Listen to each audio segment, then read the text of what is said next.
For years, Dallas Cowboys fans have been taught all the great receivers in the NFL are of the wide variety. It seemed as if to be considered a true no.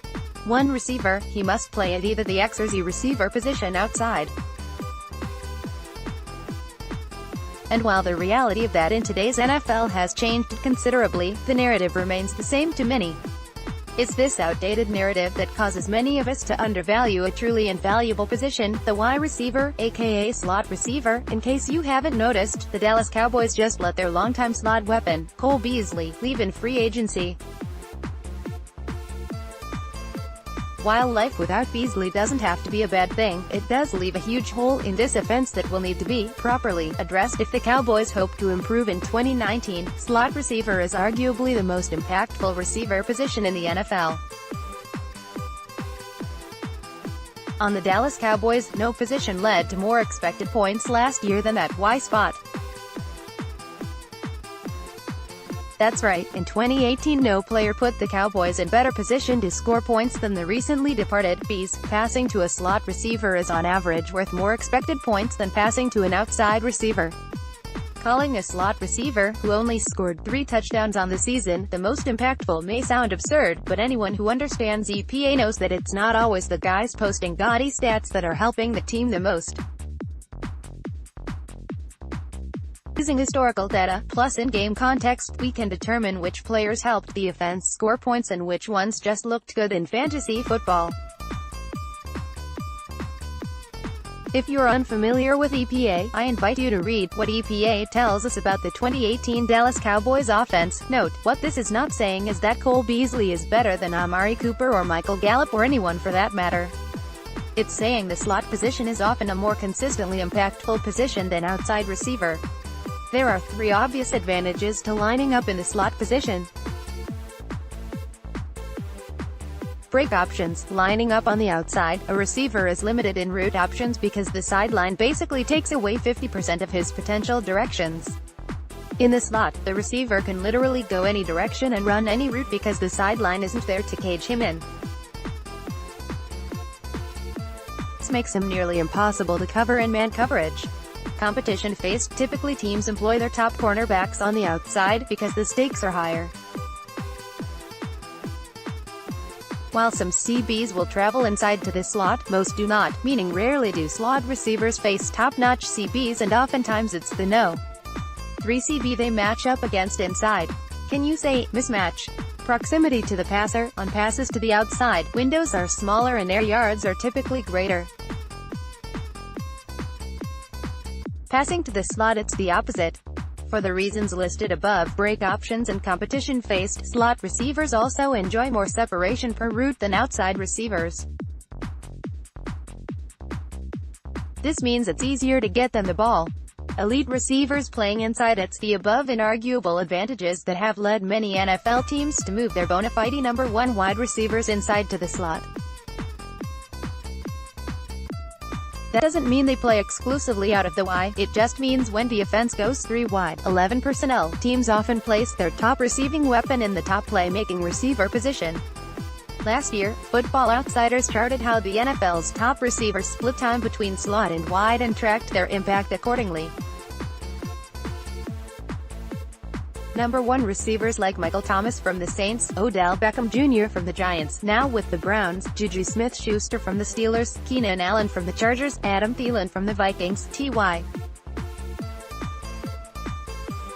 Hilton from the Colts, Tyreek Hill from the Chiefs, and Julio Jones from the Falcons are just a handful of number 1 receivers who split their time inside.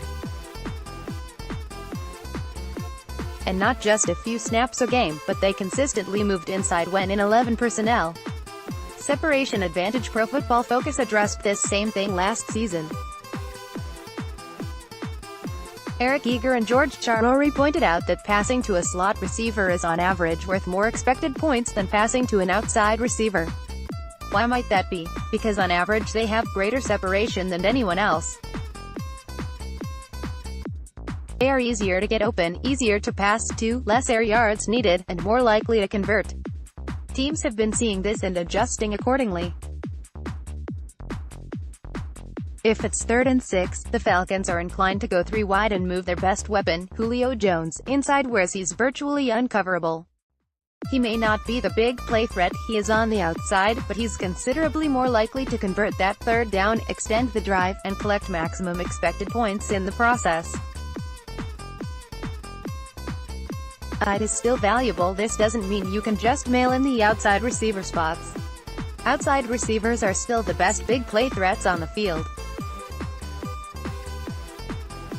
They keep safeties back and defenses honest. That's why you see all the top receivers split their time inside and outside. Adam Thielen, one of the top producing receivers in the game, takes nearly all of his team's slot snaps. But when in 2 receiver formations, he doesn't leave the field, he plays outside. Thielen's as good as anyone outside, it's just his coaches see the advantages by lining up in the slot, and they have him do so whenever the option is available. It doesn't hurt having Stephon Diggs on the outside, keeping the safety honest, either. Amari Cooper. When Dallas first traded for Amari Cooper, the writing was on the wall. Shout out to King Belshazzar regarding Cole's future.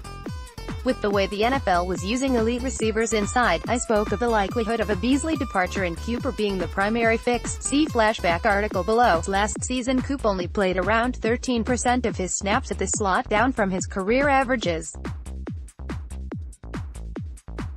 But much of that was because Beasley couldn't effectively play outside.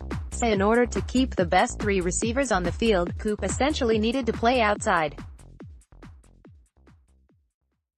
Looking at Cooper's historical success at the Y, we can see he's probably in line for considerably more slot snaps in 2019. Away from the slot, Cooper has averaged 1.62 YPRR, recording 2,143 receiving yards and 11 TDs on 1,324 routes. Austin Gale, at @PFF_Austin Gale, February 3, 2018. With the pre-Gruden Raiders, Cooper was targeted 88 times inside and caught 59 of them. As Austin Gale from Pro Football Focus points out, his 2.88 yards per route run were tied for 3rd best all-time in the NFL. Another thing Gale points out is Amari's college production, when he averaged an unfathomable 6.71 yards per route run from the slot. As you can see, his numbers reflect the advantages of playing in the slot and are consistent with the rest of the NFL. What does this mean for the Dallas Cowboys?